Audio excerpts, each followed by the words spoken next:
গ্রামীণ স্তরে আবাস যোজনার দুর্নীতি ও কাটমানি রুখতে বড়সড় পদক্ষেপ নিল প্রশাসন।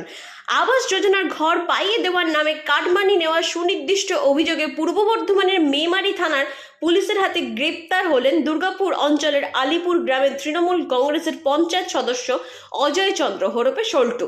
পুলিশ সূত্রে জানা গিয়েছে, ধৃত এই তৃণমূল নেতার বিরুদ্ধে কাটমানি ছাড়াও এলাকায় আরও একাধিক দুর্নীতির অভিযোগ রয়েছে।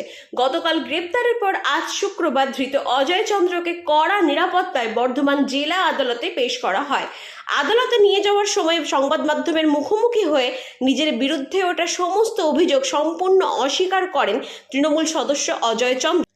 তিনি দাবি করেন, রাজনৈতিক উদ্দেশ্য প্রণোদিতভাবে তাকে মিথ্যে মামলায় ফাঁসানো হয়েছে।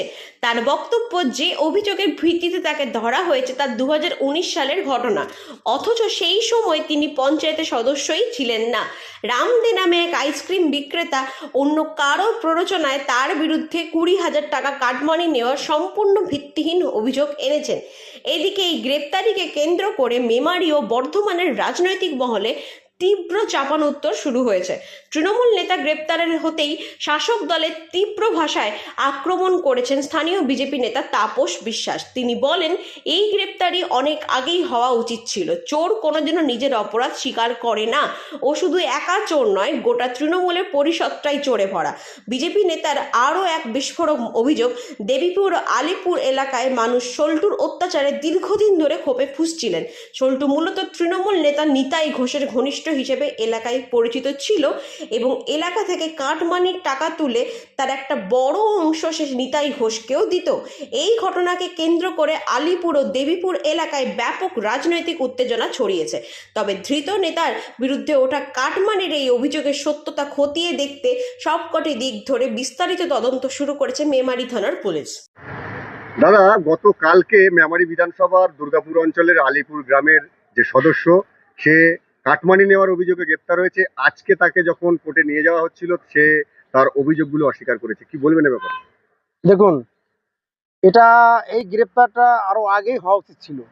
আর আপনি যেটা বলছেন যে ও অস্বীকার করছে, আপনার কি মনে হয় কোনো চোর, কোনো অপরাধী সে কোনোদিন নিজের অপরাধ নিজে স্বীকার করে? আর ও যে একটা চিহ্নিত চোর, আর শুধু একা চোর নয়, গোটা তৃণমূল পরিষদটাই চোর। তা এই চোরেরা এরা নিজেরা স্বেচ্ছায় স্বীকার করবে না, এটা স্বাভাবিক। এটা এখন মানুষের এদের কাছে ভুরি ভুরি অভিযোগ আছে। গোটা দেবীপুরে, গোটা আলিপুর, গোটা কলোনি, সমস্ত মানুষ এর বিরুদ্ধে ক্ষোভ বিক্ষোভে ফুঁসে বেড়াচ্ছে যে ওর কাছে টাকা নিয়েছে, তার কাছে পয়সা নিয়েছে, সব দুর্নীতি করে টাকা নিয়েছে। ও যতদিন আমাদের এই পঞ্চায়েতে বা যতদিন পর্যন্ত তৃণমূলের সঙ্গে যুক্ত, ততদিনই এই অপরাধের সঙ্গে জড়িত। না, ও বলতে চাইছে যে ও 2019-এ ও সদস্য ছিল না, তাহলে ওর নামে মিথ্যা কেস দেওয়া হয়েছে। আচ্ছা, ও 2021-এ আপনার পঞ্চায়েতের সদস্য ছিল না, কিন্তু তৃণমূলটা কবে থেকে করছে? তৃণমূলটা জন্মলগ্ন থেকেই যতদিন ধরে শুরু করেছে আর যতদিন থেকে তৃণমূলের সঙ্গে যুক্ত, ও ততদিনই চুরির সঙ্গে যুক্ত। আর এই চুরি শুধু একা নয়, এটা তো চেন বাই চেন। আপনার এই যে নিতাই ঘোষ, এই নিতাই ঘোষের মেইন চালা হচ্ছে এই সল্টু। সল্টু এলাকা থেকে চাঁদা তুলতো, এলাকা থেকে চুরি, মানুষের দুর্নীতির দায়ে পয়সা তুলতো। সেই পয়সার একটা অংশ সল্টু নিত, আর একটা অংশ নিতাই ঘোষকে দিত। তৃণমূলের কোন পদে রয়েছে সল্টু? সল্টু এখন বর্তমান রানিং পঞ্চায়েতের সদস্য। আর 2019-এ কি ছিল? 2019-এ কোন পদে ছিল নিশ্চয়ই ওদের পদে থাকতে হয় না। চুরি করতে গেলে পদে থাকা লাগে না। চুরি করার জন্য ওদের একটা আলাদা পদ থাকে। যারা এলাকায় চুরি ডাকাতি করে, যারা তৃণমূল হয়ে যারা দুর্নীতি করে, যারা চুরি করে, তাদের ওই চুরি একটা পোস্ট, ওই চুরিতে একটা পদ। তারপরে ওই পদটাকে দেখছে চুরিতে ভালো পাকাপোক্ত হাত, ভালো চুরি দুর্নীতি করতে পারে। তার জন্য ওকে 23 সালে পঞ্চায়েতের টিকিট দিয়ে চুরির হাতটাকে আরো মজবুত করে তৈরি করেছে দল।